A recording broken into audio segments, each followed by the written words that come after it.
안녕하세요. 잘들 지내고 계시죠? 아름다운 소리책방입니다. 오늘은 2024 신예 작가 소설집에 수록된 작품을 소개해 드릴게요. 박예피 작가의 늙은 개와 여행하기. 함께 이야기 속으로 들어가 보시겠습니다.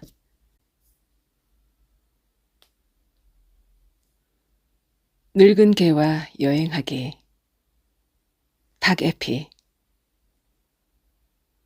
아들놈 연락 왔나? 기석이 몇 년 전에 중고로 산 소울의 시동을 걸며 아내에게 물었다. 열쇠가 돌아가며 탈탈대는 엔진음이 들려왔다. 개 좀 봐주는 게 뭐 어렵다고. 그는 속갯말을 삼키며 윈도우 브러쉬를 작동해 앞 유리에 쌓인 먼지를 닦아냈다. 차창에 쌓인 먼지는 회색의 두터운 반원을 만들어냈다. 워시액도 여러 번 뿌렸지만 잘 지워지지 않았다. 눈이 침침하고 앞이 뿌연 게 먼지 때문만은 아니었다. 그는 글러브 박스를 열어 안경을 찾아 썼다. 도수가 맞지 않은지 두통이 느껴졌다. 걔가 어디 전화 빼먹는 거 봤어요? 진지 드셨어요? 오냐 먹었다. 너도 아이랑 밥 잘 챙겨 먹어라. 네, 쉬세요. 이게 다죠. 그래도 밥 잘 먹었냐고 안부 전하는 아들이 있는 게 어디예요? 오랜만에 밤 나들이가 즐거운지 연하는 짧은 통화를 흉내내며 말을 이어갔다. 단순히 머니하며 개를 맡아주지 못하겠다고 했을 때 느꼈던 서운함은 이미 잊은 것 같았다. 그는 룸미러로 뒷좌석에 개를 살폈다. 덜덜대는 차에서도 균형을 잡으며 유순하고 의젓하게 앉아있는 소울이를 보니 대견스러웠다. 다른 얘긴? 이쁘고 말 잘 듣는 우리 손녀 기말 시험도 1등이래요. 소녀 얘기만 나오면 힘이 펄펄 나는 주인을 닮았는지 정비 한번 제대로 못 받은 낡은 차가 쭉쭉 앞으로 나갔다. 여보, 천천히 달려요. 쇼핑몰 위치도 잘 모르잖아요. 그렇군. 이렇게까지 멀리 있진 않을 텐데. 조금 전에 지나친 것 같아요. 이 차들이 너무 달리네. 톨게이트 쪽으로 돌려나갑시다. 걱정 마요. Don't worry. 눈 어두운 운전자에 말 많은 동승자. 늙은 개까지 태우고 낡은 차가 어둠을 뚫고 달려나갔다. 연호가 아들 전화를 받았을 때는 이미 여행 가방을 다 꾸린 후였다. 단수가 된대요. 가뭄이랑 관계가 있나 봐요. 그러고 보니 비 소식을 들은 지가 오래되었다. 수화기에서 들려오는 성재 목소리도 물기 없이 팍팍했다. 개 말이에요. 목욕시키기도 어렵고 지난번에 보니 곰팡이균이 퍼져 다리가 다 딱지 투성이던데 가까운 동물병원에 데려가세요. 맞지 못하겠다는 것보다 몹쓸 병에라도 걸린 듯이 말하는 게 섭섭했다. 말티즈 종에게 흔한 피부염일 뿐이다. 하지만 소울이는 병원에 데려가려고 하면 귀신처럼 알아채고 온몸을 바들바들 떨어댔다. 할 수 없이 단골 동물병원에 가서 증상을 설명하고 약을 타다 먹였다. 그나마도 이젠 약도 안 듣고 설사에 피똥까지 싸곤 했다. 스테로이드가 문제인 것 같아 먹이는 약은 포기하고 연고만 발라 주었다. 심한 곳 위주로 꼼꼼히 도포했지만 차도는 없었다. 그녀는 전화를 끊고 나서 딱지 투성이에 부분 털도 사라진 소울이를 안고 창가에 우두커니 서서 어두운 창 너머를 바라보았다. 베란다 밖 사방이 어두웠다. 거실 유리문에 나이살이 붙어 퉁퉁해지고 윤곽이 흐릿해진 여자의 전신이 떠올랐다. 입 튀어나온 표정에 할 말이 다 담겨 있다. 비가 며칠 안 왔다고 단수 핑계를 대는 아들을 이해하고 싶지만 쉽지가 않았다. 그녀는 남편을 향해 돌아섰다. 여보, 성재가요. 아니, 이번 여행은 가지 말아요. 남편은 테이블 위에 여행 안내 책자를 펼쳐놓고 메모를 하는 중이었다. 인상을 찌푸리는 것을 보니 연어가 하는 말을 듣긴 들은 모양이었다. 그런가? 그럼 그러지 뭐. 남편은 한숨을 크게 내쉬었다. 펼쳐진 페이지에 한쪽 귀퉁이를 접어서 책자를 덮는 것을 연화는 지켜봤다.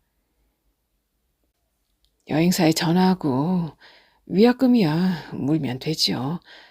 모처럼 얻은 휴가는 반납하면 되고 돈 워리 어려울 일 있나요? 남편은 속을 그대로 표현하지 않은 사람이었다. 길게 말하는 것도 좋아하지 않았다. 크게 웃지 않는 대신 잘 웃어주는 사람을 좋아했다. 미소를 지으면 그의 눈가에는 주름이 잡혔다. 이른이 넘었지만 체격이 건장하고 잔병도 없는 편이라 격일로 밤을 새야 하는 빌라 경비일 또한 묵묵히 해내고 있었다. 6급 공무원 퇴직 후 그에게 남은 건 매달 납부해야 할 대출 이자와 써도 남는 시간이었다. 실버 세대를 위한 구청의 단기 아르바이트는 지속적으로 자리가 나는 것이 아니었다. 대단지 아파트 경비 자리도 연줄이 있어야 들어가는 세상이었다. 하나밖에 없는 아들은 이혼한 뒤로 부부와 한동안 같이 지냈다. 아들이 줄곧 얼굴을 찌푸리고 다니는 게 안 됐기도 하고 보기 싫기도 했다. 남편의 퇴직과 아들의 이혼이 겹쳤던 10년 전이었다. 손녀 보는 낙으로 씨름있고 부대끼는 속을 겨우 가라앉혀가는 중에 아들은 13평 아파트를 월세로 구해 다시 분가했다. 그때도 남편은 별말이 없었다. 보자. 어린이집 처음 보냈을 때니 벌써 얼마가 지났노? 앉아있던 탁자 주변도 정리하고 한 귀퉁이 손녀 사진도 꺼내보고 고개를 젖혀 천장도 쳐다보던 남편이 불쑥 혼잣말을 했다. 당신 많이 섭섭하오? 연하의 말끝에 안쓰러운 표정이 묻어났다. 아니요, 아니세. Don't worry. 늘 그렇듯이 필요 없는 말은 하지 않기로 결심이라도 한 사람 마냥 남편의 대답은 짧았다. 기석이 여태껏 다니는 고급 빌라의 경비 자리를 얻으려고 면접을 본 날이었다. 총무라는 안경 낀 중년 사내는 월급만 거론하고 4대 보험이며 휴가며 떡값이며 시침 뚝 떼고 있다가 뜬금없이 질문을 했다. Can you drive a car? Sometimes you should move parked cars. 운전 좀 하십니까? 가끔 주민들 차 주차하는 거 도와야 해요. 딱딱한 영어 발음이었다. 하지만 기석은 들은 게 있어 당황하지 않았다. Don't worry. I have a driver's license and I know my duties. 걱정 붙들어 매슈. 그건 당연히 해야 할 일이고 운전면허증도 있습죠. 총무는 기다렸단 듯이 좀 전의 영어보다는 유창한 일어로 대화를 이었다. 오, 아메가 우리 소데스. 큰 비가 올 것 같습니다, 그려. 조단 뭐 히도이데스. 곤난이 하레와 닷때 이르노니. 기석은 이번엔 약간 웃으며 대답했다. 이 모든 게 서툰 단막극처럼 느껴졌기 때문이다. 그의 미소에 기분이 상했는지 총무의 안경 속 눈꼬리가 살짝 올라가서 그는 얼른 표정을 지우고 몸도 고추 세우지 않도록 어깨를 수그렸다. 좋습니다. 건강 챙겨가며 일하시기 바랍니다. 전임자는 연세가 아래였는데도 야간 일이 힘들다 보니. 휴가가 없다는 것만 빼면 이만한 대우는 어디 가도 없을 거라며 안경을 연신 치켜 올리는 총무에게 지켜야 할 주의사항을 한참이나 들었다. 진중한 태도로 총무의 말을 경청한 후 예의 바르게 90도로 인사를 하고 자리를 물러나왔다. 경비로 뼈가 굵어지다 못해 곧 뼈를 묻을지도 모를 고교 동창 녀석에게 미리 팁을 듣고 간 곳이었다. 동창은 강남 대단지 아파트 경비보다 방배동이나 한남동 빌라촌이 일하기가 수월한 이유는 그 동네에 외국인들이 섞여 살고 있기 때문이라고 알려줬다. 외국어만 몇 마디 할 줄 알면 경비를 머슴 부리듯 하는 졸부들과 트집거리만 찾아내는 할망구 사모님들을 피할 수 있고 굴욕감도 덜 느낀다고 했다. 기초회화 몇 마디로 취직이 된 기석은 10여 년 동안 빌라 주민들의 밤을 지켰고 그들의 생활을 저절로 알게 되었다. 무엇보다 총 9세대의 빌라 거주자들이 생기를 띨 때가 일치하는 게 신기했다. 여름 휴가 기간, 여행을 떠나고 돌아올 때마다 공항 택시를 불러주고 가방도 날라주며 그들이 내뿜는 활력을 생생히 느꼈다. 여행 가방의 무게로 국내인지 해외인지 가늠이 되었다. 얼굴도 한번 제대로 못 본 또 다른 경비와 공유한 조그만 경비실에는 빌라 주민들이 사다 준 하와이안 초콜릿 박스며 영국제 티백 박스, 제주도 돌 하루방 현무암 인형이 장식되어 있었다. 당신 이날만 기다렸을 텐데. 연하는 남편이 자꾸 신경 쓰였다. 남편은 남들 다 가는 피서철이면 엉덩이가 들썩이는 모양이었다. 아무래도 잘 사는 사람들을 보면 따라하고 싶은 마음이 들 것 같기도 했다. 하지만 그녀는 소울이와 함께한 10여 년 동안 이 녀석을 두고 어딘가로 갈 엄두조차 내지 못했다. 하물며 해외여행이라니. 남편은 아까부터 텔레비전 화면만 바라보고 있었다. 연화가 우물쭈물 건넨 한두 마디에도 별 대답이 없었다. 오랜 가뭄 끝에 내일은 오후 늦게 반가운 비 소식이 들리는 곳도 있을 거라는 기상캐스터의 목소리를 마지막으로 텔레비전 화면은 광고로 채워졌다. 연하는 종편 예능 프로그램으로 채널을 돌렸다. 빠르게 흘러가는 자막들과 웃음소리가 화면 안을 떠다니고 있었다. 꽃같이 이쁜 젊은이들과 함께 유럽으로 배낭여행을 떠나는 70대 노인들은 아무리 뜯어봐도 그들 부부와 같은 연배로 보이지 않았다. 몇 번째인지 모를 재방송 화면을 멀뚱히 바라보는 남편의 등을 향해 그녀가 다시 말을 건넸다. 소울이도 데려갈 수 있는 곳으로 다시 정해봐요. 정말 얼마만에 얻은 휴가래요. 그러면서도 연하는 차를 오래 타면 소울이가 멀미를 심하게 하더라고 덧붙였다. 소울이가 살 날이 얼마 안 남은 것 같다고 먼 여행은 그 뒤에 가도 되지 않을까 하고 중얼거렸다. 왁자지껄 자기들끼리 신난 출연진들이 지겨웠는지 남편이 손에 쥔 리모컨의 전원 버튼을 꽉 눌렀다. 영원히 사라지게 할 수 있다는 듯이. 하지만 너무 길게 누른 탓에 치치칫 하고 다시 화면이 켜졌다. 자신의 뜻과 달리 반응하는 기계에 남편은 사뭇 당황했다. Don't worry. 괜찮아. 난 괜찮다고요. 남편은 다시 텔레비전을 가볍게 끄고 노래하듯 말하며 욕실로 들어갔다. 푹 꺼진 어깨며 뒤뚱대며 걷는 뒷모습이 괜찮아 보이지 않았다. 욕실에서 볼일 보는 소리, 변기물 내리는 소리, 수도꼭지 트는 소리, 물 흐르는 소리 등이 차례로 들려왔다.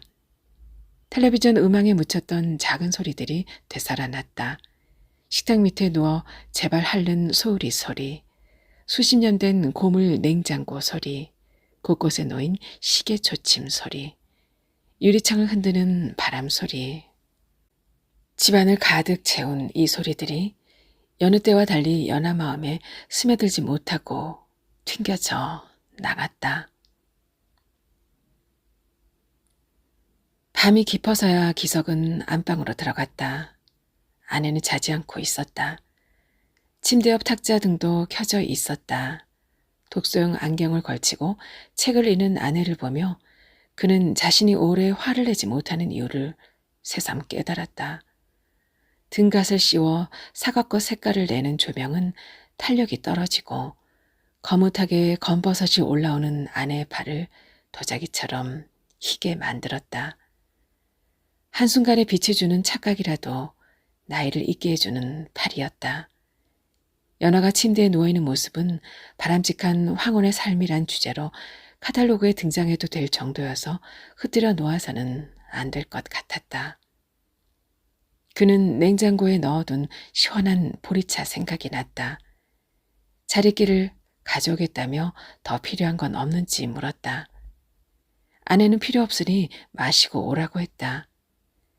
기석이 방문을 나섰다. 거실에 놓인 계집에서 자던 소울이가 기척을 알리느라 꼬리로 바닥을 탁탁 쳤다. 냉장고 문을 열자 차가운 냉기가 노란 불빛과 함께 쏟아져 나왔다. 텅 빈 냉장고를 무엇인가로 채워야 할 것 같았다. 내일은 아내와 함께 이 지역에 새로 들어선 대형 쇼핑몰을 구경해야겠다고 생각했다. 10년 만에 휴가를 소소하고 한가하게 보내는 것도 나쁠 것 같지 않았다. 소울이 데리고 큰 병원에도 가보고 오랜만에 손녀 선물도 사주고 싶었다. 손녀 얼굴이 정확히 떠오르지 않았다. 제 아빠 어깨까지 올라온 훤칠한 키, 쑥스러워하는 미소, 마른 몸만 기억이 났다. 모든 일이 이대로만 흘러갔으면 하는 날들이 인생 어디쯤엔 분명히 있다. 말단 공무원이었지만 자기 책상과 의자가 있었고 버젓한 명함이 있었다. 검소한 아내는 그가 가져다 주는 월급을 허투루 쓰는 법이 없었다. 누구나 부러워하던 총명한 아들 녀석은 내가 바란 일은 아니었지만 분에 넘치는 집안의 딸을 아내로 맞았다. 집도 차도 없이 한 결혼이어도 아들 부부의 젊음은 눈이 부셨다. 이른 결혼을 하고 이른 출산을 한 아들 부부는 어둠도 햇볕에 말릴 수 있을 것만 같았다. 소녀에게도 뭣 하나 부족한 게 없어 보였다. 하지만 며느리는 아빠만 찾고 아빠에게만 안기려고 하는 아이를 힘들어했다. 유난히 아빠를 따르는 아이를 심리학적으로 병적인 애착 상태라며 괴로워하던 며느리는 어느 날 불쑥 강아지를 사들였다. 강아지를 안겨주면 아빠를 덜 찾을 것 같아서라고 했다. 며느리가 강아지를 키우지 못하겠다고 시댁에 떠넘긴 건 강아지를 사들인 지 일주일 만이었다. 아버님, 이거 어떡하죠? 애가 혼자 있어 마음이 안 돼서 한 마리 사줬는데 영 똥오줌을 못 가리네요. 며느리는 이마에 가는 주름을 만들며 말했다. 이름이 뭐냐? 이름은 기르시면서 지어주세요. 아직 아무것도 몰라요. 기석은 누가 봐도 예쁘고 부르기 쉬운 이름을 붙여주고 싶었다. 부부가 며칠 동안 머리를 맞대고 고민을 해도 예쁜 강아지한테 어울리는 이름은 선택지가 너무 많았다. 많은 기대와 생각에 필요해주고 싶지 않다는 바람과 어딘가에 숨어있는 귀한 이름을 지어주고 싶다는 바람 속에서 갈팡질팡했다. 그리고 강아지 하나쯤은 잘 돌봐줄 자신감이 들어간 이름을 찾고 싶기도 했다. 결혼하고 바로 첫 아이를 얻은 아들 부부는 단산을 결정했다. 손녀 하나로도 기석 부부는 충분히 기쁘고 행복했다. 강아지를 떠넘기고 가던 날에도 그들은 며느리에게 싫은 내색을 하지 않았다. 우리가 강아지 이름 짓고 잘 키우마. 보고 싶으면 언제든지 보러 오너라. 며느리가 탄 신형 메르세데스 승용차가 눈앞에서 사라질 때까지 부부는 웃으며 손을 흔들어 주었다. 그땐 그랬다. 예쁜 강아지한테 예쁜 이름을 지어주고 싶을 뿐이었다. 며느리가 개를 떠맡기고 간 뒤 얼마 지나지 않아 아들은 손녀와 보스턴 백만 갖고 처가에서 마련해준 50평 아파트를 떠나 집으로 왔다. 나뭇가지에 잘 매달려 있던 잎사귀들이 어떤 순서대로 떨어질지는 아무도 모르는 일이었다. 후드득 후드득 베란다 창문에 비 들이치는 소리가 들렸다. 어느새 늙고 병든 개 소울이를 목욕시키고 약을 발라주었다. 넥 프로텍션이라는 명칭만큼 이물스런 목 보호대를 한 소울이는 힘없이 거실을 돌아다녔다. 백내장으로 눈앞이 잘 안 보여 이리저리 부딪혔다. 자주 다니는 통로에 장애물을 치워주고 밥그릇도 높이 마련해 주어야 했다. 아침 저녁으로 약을 발라주고 좋아하는 사료를 갈아 물에 타주는 게 연화가 늙은 개를 위해 해줄 수 있는 일이었다. 티컵 강아지가 이만큼 산 것도 오래 산 편이라고들 해도 연화는 소울이가 떠난 뒤 삶이 상상이 되지 않았다. 이름을 부르면 달려와 힘을 풀며 품에 안기고 무한한 신뢰를 보내던 저 말랑한 몸이 이제 귀 어둡고 눈 멀어 냄새와 분비물만 하루 종일 뿌리는 존재가 되었다니. 현관 도어락 비밀번호 누르는 소리가 들렸다. 열쇠 풀리는 경쾌한 차르르 소리 대신 삑삑 하는 불협화음이 연달아 이어졌다. 초인종을 누르면 되는데 그럼 얼른 달려가 열어줄 텐데 내 자리 비밀번호가 기억이 안 나서 이것저것 눌러대며 망연자실 우두커니 서 있겠지. 소울이 눈곱을 닦아주던 것을 마무리하고 천천히 일어나 도우뷰로 문 밖을 살펴봤다. 산책길에 나섰다가 예상치 못한 비로 흠뻑 젖게 된 남편의 검게 염색한 머리와 구부정한 어깨가 보였다. 문을 열어주었다. 소울이가 오늘 처음으로 꼬리를 흔들었다. 비밀번호 또 바꿨어요? 남편이 현관 앞에서 두 손으로 머리와 옷에 묻은 물기를 털어냈다. 당신이 못 외우는 거죠? 달마다 바꾸니 외우면 바꾸고 적응하면 또 달라지고. 여름이지만 뜨거운 물에 샤워를 하고 싶어 욕실로 향하는 남편의 발걸음이 급했다. 그러게요. 달의 주기에 따라 번호를 받는 거라 덜이 없네요. 연화가 보일러를 급속 온수로 설정하며 대답했다. Don't worry. 긴 로또 번호 따라하지 않은 게 그나마 다행일세. 피존 향이 배어있는 청결한 목욕수건을 받으며 남편은 옷을 벗었다. 연하는 멀찌감치 밀어놨던 보스턴 백을 열었다. 이틀에 한 번은 바깥잠을 자야 하는 남편의 옷과 세면도구, 책과 물통, 도시락통을 꺼냈다. 10년도 훨씬 더 쓴 가방은 군데군데 해지고 색깔도 많이 바랬다. 이놈의 보스턴 백. 그녀 입이 또 튀어나왔다. 샤워를 마치고 나왔음에도 남편은 군기에 찌들어 보였다. 좀 바꿔요, 이 백. 이틀간 지낼 옷과 필요한 것들 들어가기에 딱 맞춤한데 왜 또? 이 가방 자꾸 그때가 생각나. 또 쓸데없는 소리. 어여 준비해요. 근처에 쇼핑몰이 생겼던데 거기나 구경 가요. 나간 김에 당신 들고 다닐 가방 하나 사야겠다. 그거 다 필요 없고 손녀 선물이나 하나 사고 저녁밥이나 먹고 옵시다.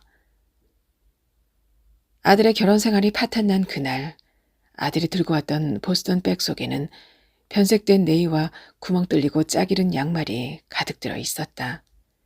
제대로 빨지도 않아 누런 속옷들이 걸레처럼 뭉쳐 있었다. 결혼 생활 내내 아들의 속옷과 양말은 그대로였다. 아들에게 마련해주는 속옷은 이게 마지막이다 싶어 애잔한 마음으로 챙겨주었던 국내산 백수 면 네이와 목이 길지 않아 신기 편한 남자 정장 양말들. 20번의 계절을 통과하면서 거쳐온 세월의 흔적들이 흰 건 누렇게 쫀쫀한 조직은 휑한 구멍으로 여지없이 드러나 있었다. 연어가 짐을 풀면서 울었던가. 그 뒤로도 소녀 앞에서 소울이 앞에서 숱하게 눈물을 보였겠지만 그날 아들 앞에서 운 기억은 없었다. 돌아가라고. 가서 내가 지켜내야 할 것을 지키라고. 그런 말도 하지 않았다. 세상에서 가장 귀한 것과 가장 쓸모없는 것을 양손에 나란히 들고 아들은 집으로 왔다. 아이 손목 잡고 헌 양말 잔뜩 든 보스턴백 들고 온 아들의 얼굴은 평온해 보였다. 살다 보니 별 회개한 일이 생기는구나 싶었다. 아들은 그렇다 쳐도 아무것도 모르고 행복해야만 할 어린 소녀를 아침 저녁으로 이 집에서 보게 되다니 소녀 얼굴을 실컷 보고 싶다는 소망이 요상하게 해결된 것 같아 연하는 찜찜했다. 소원을 들어주는 원숭이 발을 갖게 된 부부가 200파운드 돈 대신 갖게 된 건 아들 죽음이라는 오싹한 이야기가 생각나기도 했다. 연하 입이 점점 툭 튀어나오고 남편 입에서 Don't worry 소리가 점점 줄어들어갈 즈음이었다. 연하는 하늘에서 떨어지든 조상님한테서 내려오든 아들과 소녀한테 웃음을 주고 싶었고 퇴직한 남편한테 미래가 있다고 알려주고 싶었다. 쓰나미처럼 불시에 닥쳐오는 운명이라는 거센 물살에 그냥 가라앉을 수는 없었다. 사달난 것 같은 두렵고 막막한 시절을 무슨 수를 써서라도 헤쳐나가고 싶었다. 눈먼 돈을 바라는 게 아니고 욕심을 부리는 게 아니었다. 한 여사를 따라 연남동 달빛 선녀를 찾아갔다. 아들 중학교 때부터 이웃이던 한 여사는 입버릇처럼 진인사 대천명, 그 후엔 샤먼의 힘이야 를 외쳐댔다. 외벌이로는 한 달에 수백만 원, 대치동 수학학원 과학학원비를 감당 못해 대리운전까지 뛰어야 했던 억척 여장부 한 여사는 결국 아들아이를 종합병원 의사로 만드는데 성공했다. 종래의 안과 전문의를 며느리로 맞이해 시력교정 전문 개업 의사를 주말마다 동으로 서로 불러낸다고 했다. 어느 모로 봐도 명실상부 여사 타이틀이 썩 어울리게 된 한 여사는 유난히 성재의 이혼 소식에 안타까워했다. 그러게 영재학교를 같이 보냈어야 했어. 알게 된 지 20여 년이 다 돼가지만 가차없는 한 여사의 눈빛과 말투는 여전했다. 성재는 영재도 아니고 과거 영재고 다니며 나라 돈으로 공부하고 결국엔 개업을 시킬 배짱 없어 우린. 말을 하면서도 한 여사한테 잡힌 손에 자꾸 땀이 차는 것 같아 연하는 그게 더 신경이 쓰였다. 헝그리하지 않은 거야.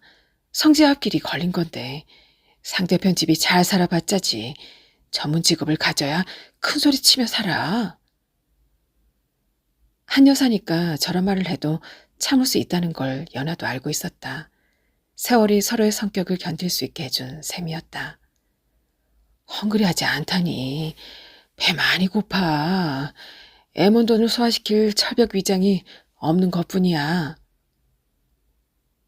연하 대답에 밉지 않게 눈을 흘기며 여장부 한 여사는 땀이야 나든 말든 연하 손을 꼭 붙잡고 연남동길을 휘저 갔다. 거기에 그렇게 많은 골목길이 있었던가. 국민학교를 신촌에서 나온 연하는 홍대 앞과 연희동, 연남동이 낯설지 않았다. 하지만 마치 도쿄나 홍콩, 뉴욕 혹은 밀라노의 어느 뒷골목을 갖다 대도 이물스럽지 않을 이국적인 간판과 세련된 색상들이 그 당시 연하의 발밑을 눈앞을 어지럽혔다. 달빛 소녀는 곱게 생긴 남자였다. 점집이라고 하기엔 향내 피울 향불도 없고 금박 입힌 와불도 없고 하물며 사주 오행 적힌 두툼한 역학책은커녕 인터넷 주역을 띄우는 모니터도 없었다. 예약 시간에 맞춰 안내되어 들어간 방엔 천장에 작은 할로겐 등이 새벽 달빛 정도의 광도를 내며 선녀를 감싸고 있었다. 온갖 색의 구슬들이 가득 들어있는 길이 50cm, 지름 10cm가량의 투명한 유리병들이 사방 벽을 촘촘히 둘러싸고 있었다. 여장 남자는 좋아하는 색을 물어봤다. 다음엔 인생에서 남기고 싶은 장면들을 떠올려 보라고 주문했다. 눈앞을 스쳐가는 기억 중에서 힘이 되는 것, 흘려보내고 싶은 것, 지켜줘야 할 것, 사랑하는 것을 꼽아보라고 했다. 연하 머릿속에 남편과 중매로 만나 결혼을 치르고 신혼여행을 갔던 경포 앞바다가 떠올랐다. 희부만 동이 떠오는 새벽, 마치 그날 그 장소에 있는 것처럼 새벽 한기가 그대로 느껴졌다. 힘센 파도를 온몸으로 받아내던 암녹색의 바위가 보이고 연하는 검은 녹색이라고 말했다.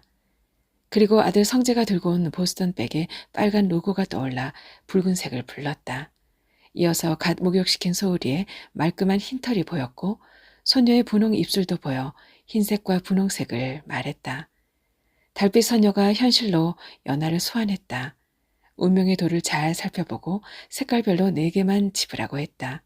그가 내민 쟁반에는 수십 개의 작은 돌들이 갖가지 색으로 빛을 내뿜고 있었다. 연하는 4개의 돌을 집어들었다. 처음 받아온 행운의 숫자는 7685였다. 전화기를 눌러보니 숫자 밑에는 알파벳들이 소울이 이름과 같은 soul, S-O-U-L 이라 기억했다. 선녀는 쓸 수 있는 모든 곳에 숫자를 응용하라고 했다. 달에 전기를 받아 28일만 유효하니 그동안 기부를 7,685원만 해도 좋고 휴대전화 잠금 장치를 한 달간 7685로 해도 좋고 각종 비밀번호에 다 써두라 했다. 달의 마법, 숫자의 마력이 한 달간 마음을 편하게 해줄 것이라 했다. 한 여사는 아들이 고교생 수학 경시대에 나갔을 때 아무도 못 푼 마지막 문제에 그달의 행운 숫자를 대입해서 풀어봤더니 식이 풀려 금상을 받을 수 있었다고 귀에다 속삭였다. 복권이나 도박인 쓰면 안 된다고 했다. 거긴 달의 영역이 아니라고, 좀 더 깊고 음험한 기운이 지배한다고 했다. 정기 상담에 가입한 뒤 매달 28일에 꼬박꼬박 문자로 배달되는 행운 숫자는 주로 현관문 도우락에 쓰였다. 휴대전화도 잘 사용하지 않다 보니 비밀번호를 걸어둘 필요도 못 느꼈고 당시엔 수학 문제를 풀거나 입시 치를 어린 자식이 있는 것도 아니었으니 유행을 바라고 갔으나 얻은 건 생활의 불편함이었다. 연하는 수년간 숫자를 받아보고 달마다 숫자 쓸 곳을 궁리했다. 다달이 지불하는 큰 돈은 아니지만 무시할 수도 없는 액수의 돈을 아깝게 여기지 않은 이유는 그날 방에서 보았던 운명의 돌들이 내뿜던 따뜻한 빛과 직접 들어 올릴 수 있던 돌들의 무게 때문이었다. 현실은 바위처럼 무겁고 유지부동이라 해도 손끝으로 올려지던 돌들의 가뿐한 무게를 생각하면 한 발걸음씩 걸어서, 아니 기어서라도 시련들을 헤치고 나갈 수 있을 것 같았다. 성재에겐 불편한 감정이 찌꺼기처럼 달라붙어 있었다. 개를 못 맞겠다고 한 이후로도 어머니와 통화했고 목소리도 평소와 다르지 않았다. 그래도 그는 아이가 개만 보면 제 엄마 생각이 나는지 표정이 달라지고 부쩍 침울해진다는 것을 제대로 설명했어야 했다. 적어도 이번 휴가를 무척 기다린 아버지에겐 확실하게 말했어야 했다. 두 분에겐 소울이가 소울이로 보이겠지만 성재와 아이에겐 그때 그 개일 뿐이었다. 이름을 지어주고 시간이 흘러가도 마음에 맺힌 어떤 것들은 달라지지 않았다. 그는 때때로 헤어진 아내 생각을 했다. 아니, 아이가 사춘기에 들어선 이후로는 거의 매일 했다. 아이는 커갈수록 제 엄마를 닮아갔다. 전처와 성재는 고등학교 동창이었다. 둘은 학교가 떠들썩할 정도로 소문난 연애를 했다. 둘 다 좀 더 공부에 열중했더라면 원하는 전공을 선택해 대학에 갈 수 있었을 것이다. 다시 돌아가 삶을 새로 산다면 어떤 선택을 할까? 소녀와 소녀는 17 여름에 처음 만났다. 운동장에 내려다 보이던 등나무 밑 첫 키스 후 소녀가 말했다. 넌 이제 나만 바라보고 내 말만 들어야 해. 학교에서 공부나 체력이나 누구에게도 진 적 없던 소녀는 그 말에 픽 웃었다. 뽀뽀 좀 했다고? 희고 갸름한 얼굴의 소녀가 보일 듯 말 듯 미소를 띠며 소년의 가슴팍을 4번 방향을 바꿔가며 지그시 눌렀다 뗀다. 마치 주문처럼 7, 6, 8, 5 SOUL. 전화 패드의 숫자와 철자가 눈앞에 보이는 양 소녀의 손가락은 거침이 없다. 지금 누른 건 내 영혼으로 가는 전화번호야. 축하해. 넌 내 소울메이트가 되었어. SOUL. 잊으면 안 돼. 소녀는 소년의 가슴에 무거운 지문을 남겼다. 하얀 거미처럼 소녀의 손가락들이 감겨오던 순간 인생의 여러 길들이 지워지고 한 갈래의 길만 오롯하게 떠올랐다. 그 길에 어디에 파국이 기다리고 있었던 걸까? 왜 싸우는지 이유도 생각나지 않은 사소하고 흔한 다툼이었다. 여느 날과 달랐던 건 집을 나가겠다고 악에 받쳐 소리 지르는 아내였다. 그녀는 아이와 함께 나가버리겠다고 했다. 이제 너 따위 텅 비어버린 영혼 따위 지겹다는 말도 덧붙였다. 아이와 성재를 바라보는 매서운 눈길에 그는 덜컥 겁이 났다. 말리거나 회유해 볼 여지도 없이 등산 캐리어를 메고 아기부터 둘러맸다. 물리적으로 아기와 한 몸이 되었다. 성재가 스스로 벨트를 풀지 않는 한 아기는 그에게서 분리되지 못할 것이다. 이 집도 이 방도 심지어 캐리어조차 집을 채운 물건 중에 그의 소유라고 할 만한 건 없었다.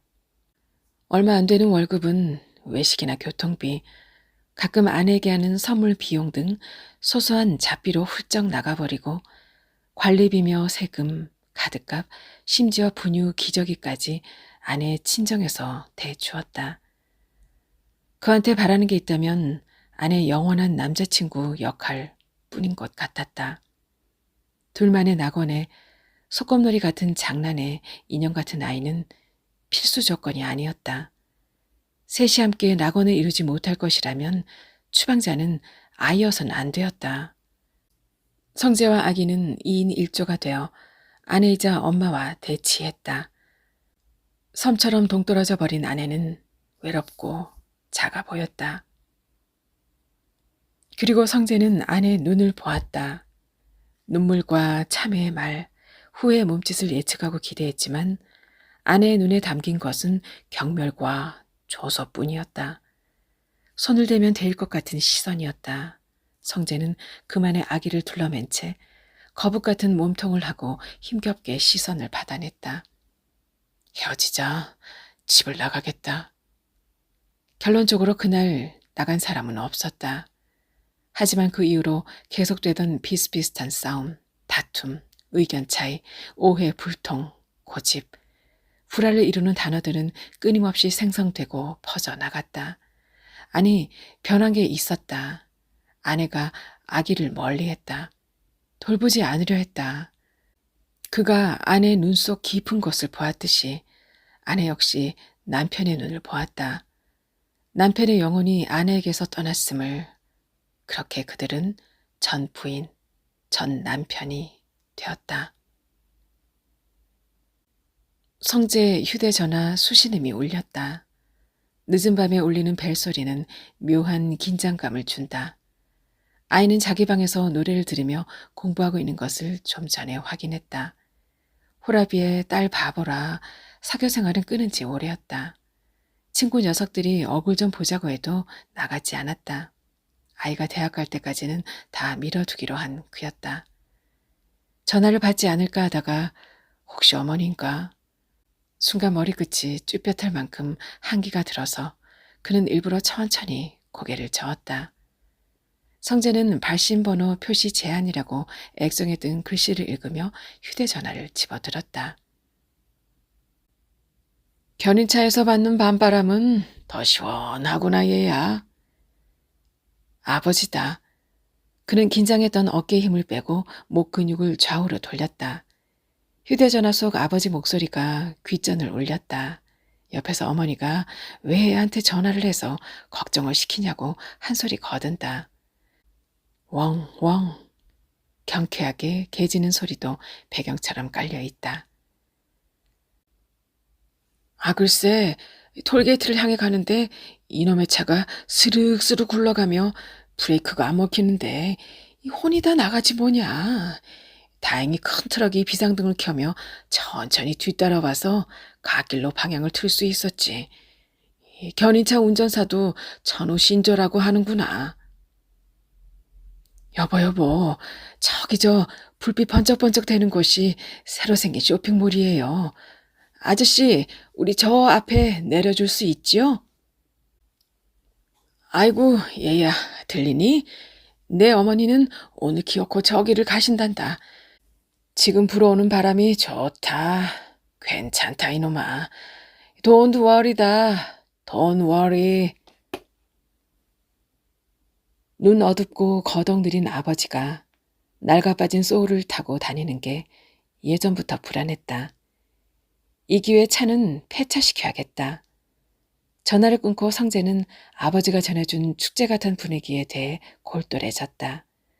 무언가 걸리는 게 있다. 아버지가 저리 말씀을 잘하셨나. 그리고 천우 뭐? 견인차 기사가 말했다는 천우신조 그 단어였나? 무엇보다 부모님이 사는 곳에 무슨 쇼핑몰이 생겼다는 것인가? 그런 뉴스는 검색해봐도 나오지 않았다. 불경기의 교외 나크 지역에 대형 쇼핑몰이 갑자기 생길 수가 있나? 있지도 않은 쇼핑몰을 찾아간다는 부모님이나 알 수 없는 번호라고 뜬 전화도 속을 불편하게 하고 무언가가 뒤통수를 계속 잡아당겼다. 머리가 어지럽고 토하고 싶다. 어디선가 휑한 바람이 불어왔다. 무엇이 잘못된 것일까? 늙은 게 못 봐준 것이 마음에 걸리고 미안했다. 하지만 단수 공지도 있었고 아이도 예민하고 그래도 그렇지. 여행까지 취소하실 필요야. 아무리 그래도 그렇지. 이 밤에 운전해서 나들이를 가다니. 머릿속에 휘몰아치는 생각들을 뚫고 아파트 벽면에 내장된 스피커에서 지직거리는 기계음이 들렸다. 관리실에서 내보내는 물탱크 청소 공지였다. 순식간에 벌어진 사건처럼 제자리를 못 찾은 소식처럼 지겹도록 울려대는 단수 안내 방송이 한밤중에 아파트 단지에 울려 퍼졌다. 박예피 작가의 늙은 개와 여행하기 함께 감상하셨습니다. 우리의 삶은 어쩌면 멀리 가기 위한 여정이 아니라 함께 살아온 시간을 천천히 되돌아보는 것이 아닐까 하는 생각을 해봅니다.